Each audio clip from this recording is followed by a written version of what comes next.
Captain Ibrahim Traore, Burkina Faso co-leader. Okay, no, not Burkina Faso co-leader, Burkina Faso leader, Burkina Faso president. Continue to dominate the world conversation. Okay, when it comes to great leaders that we have ever had in Africa. Now he is the youngest ruler in Africa, okay, and also in the world when it comes to politics and the things that matter most. He continued to also expose the secret spies from that is France, America, Europe, and within Africa as well. Captain Ibrahim Traore continued to do all this, and he continued to dominate, and people are showing love and support to him. All Africans, Africans in Africa, Africans in Europe, diaspora everywhere, they continue to show support to him. And once again, he has put Macron, yes, someone said Macron, okay, that's a France prime minister. Yeah, he has put him as a popular place, showing him that no, Africans are not in the holding this again, that you can come and say all these things about us and go free and go free. Okay, so I'll be telling more about this and other stories, and you will allow you to listen to what Captain Ibrahim Traore said in that is a AES no summit. Okay, he spoke emphatically and everything was clear. But before that, kindly subscribe to the channel. This is Echo Zone 360. Subscribe to our channel, share the video. When you go to TikTok, we are there, Echo Zone 360. Kindly follow us and continue to give you all the update. Facebook, we are there, Echo Zone 360, and YouTube also, we are there, Echo Zone 360. So subscribe to our channel, follow us, share videos, like, and let us know what you think about what is going on in Burkina Faso. Okay, so now let's go into the story. Let me tell you about what Captain Ibrahim Traore said before you listen to the story yourself. Okay, so they had their first AES, okay, summit after leaving that is ECOWAS. You know, ECOWAS, the Charlie. ECOWAS not helping Africa. ECOWAS not helping West Africans. The leaders in ECOWAS, all of them, they've been manipulated, controlled by European and Americans. But Captain Ibrahim Traore and his fellow compatriots have shown the way that the Africa can move, African can do what they want to do. So in this very summit, Captain Ibrahim Traore spoke about that the economic world, that's the European and American, France and other people, they always say Burkina Faso is one of the poorest country in the world. The same applies to Mali and also other African countries. Okay, but he said that now you always say we are the poorest country in Africa or in the world. Now it's time for Africans, time for Burkina Faso, it's time for Mali to do their own thing, to put things together. Why are you saying no? Because if someone is poor, why do you play with poor? You don't play with poor. You don't play with people who have low mentality. You play with people who have higher mentality. So if Burkina Faso is poor, they leave Burkina Faso people to do their own thing. And if you think you can't, then you have to live by force. And he said and told the crowd that yes, it's either homeland or death. So they are not going to no succumb or bow down or follow any imperialism, any colonialism, any you see, or any other thing. But they will continue to protect their territory. That's Burkina Faso, Mali, and also Niger. Okay, they said they will continue to protect all these countries because they are not going to leave America or Europe or any other country to come and control them. Okay, so guys, you just listen to what Ibrahim Traore, Captain Ibrahim Traore, the number one man in Africa right now.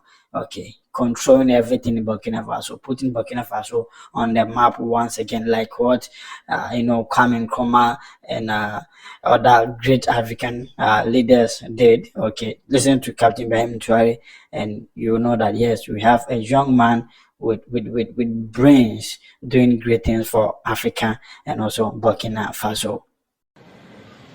They enjoy saying it every year in their economic surveys. Burkina Faso is the poorest country, Mali is the poorest country, Niger is the poorest country. We are ranked among the last. Very well. if we are as poor as they say. But when the time came to take responsibility, we asked these masters to leave. Why don't they want to leave? When we take the case of Niger, for over 40 years, some countries have been exploiting uranium to produce energy for themselves. From Ottawa to Paris, the streets are lit up. That's the light. But in Niger, it's darkness that is served to us.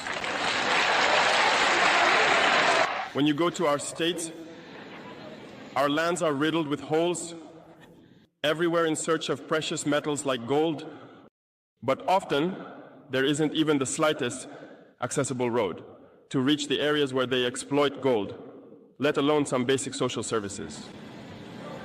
That's why we decided to revolt and take the destiny of our countries into our own hands. There are many other examples. But when we decided to do so, well, we were approached by some armchair slaves to deliver the message of their master, because they had created this kind of polymer chain that rises to the head of our states to serve them. And we came to break the chain. And it's inconceivable for them. They approached us and asked us to fall in line, to become part of the elite that must lead Africa.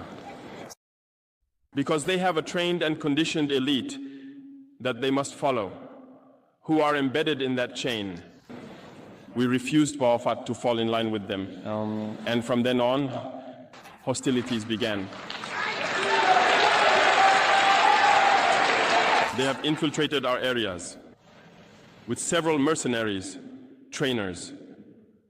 Agents have descended into the Sahel, hoping to carry out barbaric, cowardly attacks against our populations, hoping to incite them to revolt. In addition to these on-the-ground attacks, communication attacks, manipulation, and disinformation are rampant in their ranks. But the people of the Sahel have understood, and never again will they be manipulated. They know where they come from, they know what they are doing, and they know where they are going.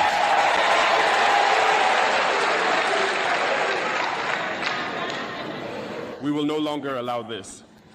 People are awake and fighting today, not for ourselves, but for future generations. And thank you all for the fight that is being waged. This never makes us cry. We will not tremble. We will face it. We will fight for true independence, for our freedom. Because to scare the people of AS, these individuals only have 3 terms in their mouths: democracy, freedom, human rights. Of course, their local lackeys are only elected in a democratic, free, and transparent process, according to them, their values. What could be more normal? That they want to impose this on us, because they are the ones who set the rules. Very well, we have decided to take responsibility for ourselves. That's why on July 26, 2023, when Niger decided to turn the page, the armchair slaves and their masters got on their high horses. They put their local lackeys forward and decided to wage a war against the Nigerian people. So we said, anyone who dares to attack Niger will face us, because we will wage a relentless war to the last drop of blood against anyone who dares to attack our states. This statement, this decision we made yesterday is relevant today and will be relevant tomorrow and forever. Thus, the AES was born on September 16th, 2023, within a framework of mutual defense. But we deemed it necessary to extend and expand the architecture of the AES. What brings us together today should allow us to venture into other areas beyond defense, notably finance and economy, infrastructure, health, education, and so on. I hope that these moments will be a story we write for the AES, but especially for Africa and the entire world. May God enlighten each and every one of us. May God inspire us in these tasks entrusted to us. And above all, when we carry out our work, let us keep one thing in mind: the supreme interest of our populations. With that, we pray once again to the good Lord to accompany us all in our various tasks, to protect our fighters, who, thanks to them, allow us to sit here and discuss the future of our states. Once again, thank you, people of Niger. Be united and in solidarity. People of the AES, the homeland or death.